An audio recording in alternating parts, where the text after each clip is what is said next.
کیا ان پر اللہ کا عذاب نہیں آیا تھا؟ اگر تم نے بھی سچائی کو ٹھکرا دیا تو تم بھی پچھلی قوموں کی طرح عذاب میں گرفتار ہوگے۔ تو تم لوگ پروردگار کی طرف رجوع کرو، اپنے گناہوں کی معافی طلب کرو، بے شک میرا رب بہت مہربان اور محبت والا ہے۔ السلام علیکم ورحمۃ اللہ وبرکاتہ۔ So friends, welcome to part 2 of حضرت شعیب علیہ السلام۔ آپ علیہ السلام نے فرمایا، اے برادران قوم، اللہ کی بندگی کرو، اس کے سوا تمہارا کوئی معبود نہیں ہے۔ تمہارے رب کی طرف سے صاف رہنمائی آ گئی ہے۔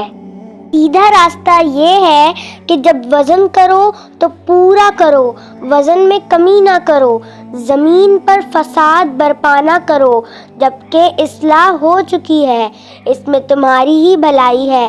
اگر تم واقعی مومن ہو اور زندگی کے ہر راستے پر رہزن بن کر نہ بیٹھ جاؤ، جو لوگ خود پر ایمان لائے ہیں انہیں خوفزدہ نہ کرو، جو لوگ خدا کے راستے پر چلتے ہیں ان کو نہ روکو۔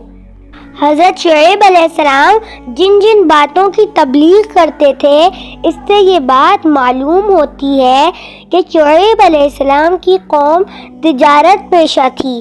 وہ تجارت میں بددیانتی کرتی تھی، ناپ تول میں کمی کرتی تھی۔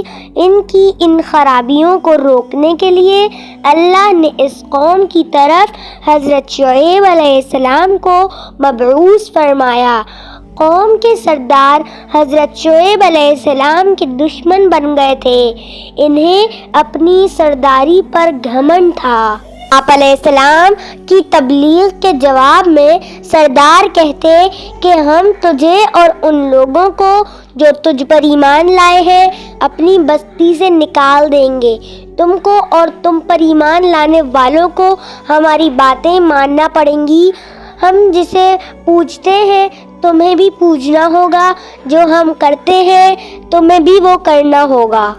حضرت شعیب علیہ السلام نے جواب دیا کہ کیا ہم سے زبردستی منوایا جائے گا؟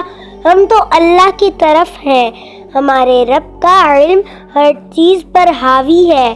آپ نے فرمایا، اے ہمارے رب، ہمارے اور ہماری قوم کے درمیان ٹھیک ٹھیک فیصلہ کر دے اور تو بہتر فیصلہ کرنے والا ہے۔ لیکن حضرت شعیب علیہ السلام کی قوم نے راہ راست پر آنے سے انکار کر دیا۔ سردار آپس میں ایک دوسرے سے کہنے لگے کہ اگر ہم میں سے کوئی بھی شعیب علیہ السلام کی پیروی کرے گا تو ہم برباد ہو جائیں گے۔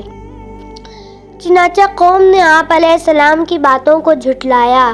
حضرت شعیب علیہ السلام قوم کے رویے سے مایوس ہو گئے اور یہ کہتے ہوئے بستی سے نکل گئے کہ اے برادران قوم، میں نے اپنے رب کے پیغامات تم تک پہنچا دیے ہیں اور تمہاری خیر خواہی کا حق ادا کر دیا۔ اس کے بعد ان پر اللہ کا عذاب آیا، ایک دل ہلا دینے والی آفت نے ان کو آ لیا اور وہ اپنے گھروں میں اوندھے پڑے کے پڑے رہ گئے۔